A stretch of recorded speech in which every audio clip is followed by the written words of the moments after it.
అందరికైతే నమస్కారం అండి. రైతులందరికైతే నమస్కారం అండి. రైతు భరోసా విషయంలో ప్రభుత్వం ఒక నిర్ణయం తీసుకోబోతున్నట్లయితే తెలుస్తుంది. ఏదైతే ఇప్పటి వరకు చూసుకున్నట్లయితే ఈ 9,000 కోట్లు ఏవైతే ఉన్నాయో ఈ ఫండ్స్‌కి సంబంధించి అయితే రాష్ట్ర ప్రభుత్వం ఇప్పుడు రానున్నది ఉగాది అన్నమాట. ఈ యొక్క నిరీక్ష యొక్క పండుగనైతే చెప్పుకోవచ్చు. రాష్ట్ర వ్యాప్తంగా అన్నదాతలు అయితే ఎదురు చూస్తున్నారు. రైతు భరోసా డబ్బులకు సంబంధించి ఇప్పటి వరకు చూసుకున్నట్లయితే ఈ 30 గుంటల నుంచెల్లి 1 ఎకరం వరకు అయితే అంటే అమౌంట్ అయితే పడ్డది అంటే అయితే మనకు తెలియజేయడం జరిగింది. సో అందువలన చూసుకున్నట్టయితే మీ అందరికీ కూడా ఈ 1 ఎకరం వరకు అయితే వచ్చేసి కూడా నేను ఇటీవల తెలియజేయడం జరిగిందన్నమాట. సో ఇప్పుడు రాష్ట్ర ప్రభుత్వం రైతు భరోసా విషయంలో ఈ ఉగాది అనేది ఇది నూతన సంవత్సరం అనేది చెప్పుకోవచ్చు. సో రాష్ట్ర వ్యాప్తంగా రైతన్నలు అందరూ కూడా అడుగుతున్నారు రైతు భరోసా డబ్బులు అనేవి ఈ ప్రభుత్వం అనేది ఎందుకు ఇంత ఆలస్యం చేస్తుందని కావచ్చు, అమౌంట్ అనేది మాకు పడలేదని అయితే చాలామంది అయితే అడుగుతున్నారు అన్నమాట. సో రాష్ట్ర వ్యాప్తంగా రైతన్నలకు తెలియజేయడానికి ఏమనగా మీ అందరికీ ఇక్కడ ఏం చెప్తున్నానంటే ఇప్పుడు రానున్నది ఉగాది పండుగ అన్నమాట. ఇది నూతన సంవత్సరం అనేది చెప్పుకోవచ్చు. ముఖ్యంగా తెలుగు ప్రజలందరికీ కూడా ఇది కొత్త సంవత్సరం అయితే భావిస్తారన్నమాట.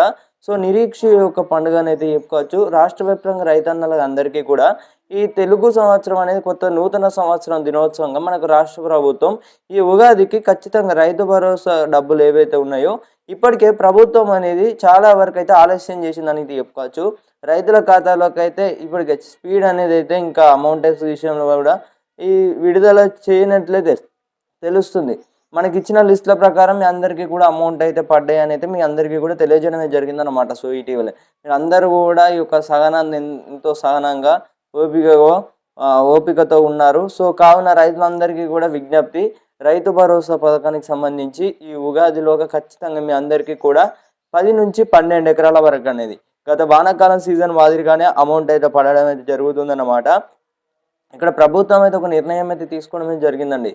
అమౌంట్ విషయంలో ప్రభుత్వం అనేది ఇప్పటి వరకు రైతు భరోసా విషయంలో కాకుండానే ఈ ఏవైతే 9,000 కోట్ల రూపాయలు ఉన్నాయో ఇప్పటికే దాదాపు నెల రోజులు అవుతుందన్నమాట. ఏది మన ప్రభుత్వం అనేది 9,000 కోట్ల రుణం అనేది ఆర్బీఐ నుంచి వెళ్ళి తీసుకొని వచ్చి దగ్గర పెట్టుకొని 9 రోజులుగా అంటే ఎక్కువనే అవుతుందన్నమాట. సో రైతు భరోసా విషయంలో వీళ్ళు ఏం నిర్ణయం తీసుకోబోతున్నట్లయితే మనకైతే చర్చలు అయితే వినిపిస్తున్నాయి. అంటే రైతు భరోసా పథకానికి సంబంధించి ఇప్పుడు ఏదైతే మనకు ఉగాది ఉందో ఆ ఉగాది పండుగ నేపథ్యంలో దృష్టిని ఉంచుకొని రాష్ట్ర ప్రభుత్వం రైతు భరోసా నిధులను విడుదల చేయబోతున్నట్లయితే తెలుస్తున్నమాట. సో ఇప్పటి వరకు మీకు రైతు భరోసాకు సంబంధించి అయితే తెలియజేయడమే జరిగింది.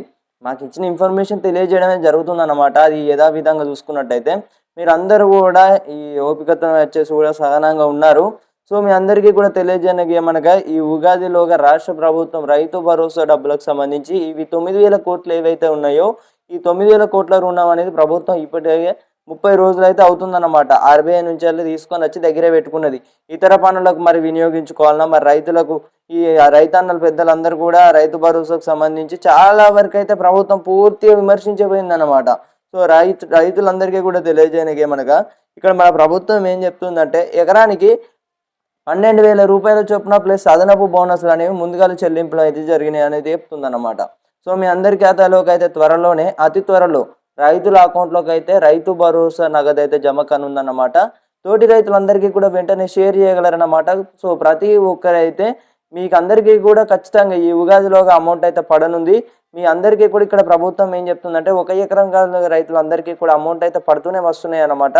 సో ఇప్పుడు ప్రభుత్వం అనేది విడుదల చేసిన వెంటనే మీ అందరి ఖాతాలోకి అయితే ఇప్పటికే విడుదల చేసిందన్నమాట. అంటే మనకందరికీ కూడా దాదాపు నెంబర్ ఆఫ్ లిస్టులకు సంబంధించి కూడా వెళ్ళినట్లయితే తక్కువ జిల్లాల్లో అమౌంట్ అయితే పడినట్లయితే తెలుస్తుంది. అందరికైతే ఇంకా అమౌంట్ అయితే పడలేదు. సో అలా వస్తాయన్నమాట అమౌంట్. సో వేచి ఉండండి.